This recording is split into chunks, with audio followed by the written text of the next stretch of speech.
মার্কিন রাজনীতিতে নতুন করে উত্তেজনা সৃষ্টি হয়েছে প্রেসিডেন্ট ডোনাল্ড ট্রাম্পের সাম্প্রতিক মন্তব্যকে ঘিরে। তিনি সতর্ক করে বলেছেন, ইরান তার গুরুত্বপূর্ণ খারিক দ্বীপের তেল রপ্তানি হাব হারানোর ঝুঁকিতে রয়েছে। খারিক দ্বীপকে ইরানের তেল রপ্তানির প্রধান কেন্দ্র হিসেবে বিবেচনা করা হয়, যেখান থেকে দেশটির অধিকাংশ অপরিশোধিত তেল আন্তর্জাতিক বাজারে পাঠানো হয়। ট্রাম্পের এই মন্তব্য মধ্যপ্রাচ্যে সম্ভাব্য নতুন উত্তেজনার ইঙ্গিত দিচ্ছে বলে বিশ্লেষকদের ধারণা।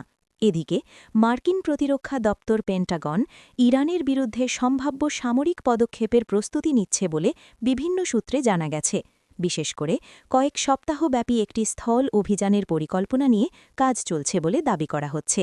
যদিও এ বিষয়ে আনুষ্ঠানিকভাবে বিস্তারিত কিছু জানানো হয়নি, তবে মার্কিন সামরিক প্রস্তুতির এই খবর আন্তর্জাতিক অঙ্গনে উদ্বেগ তৈরি করেছে।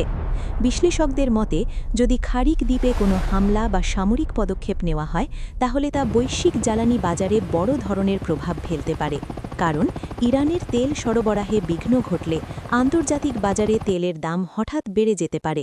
এতে বিশ্ব অর্থনীতিতে অস্থিরতা তৈরি হওয়ার আশঙ্কাও রয়েছে।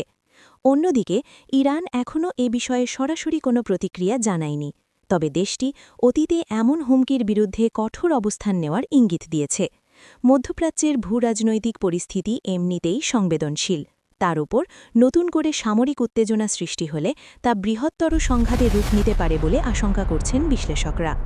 সব মিলিয়ে ট্রাম্পের মন্তব্য ও পেন্টাগনের প্রস্তুতির খবর বিশ্ব রাজনীতিতে নতুন করে উত্তেজনা তৈরি করেছে, যার প্রভাব আগামী দিনগুলোতে আরও স্পষ্ট হতে পারে।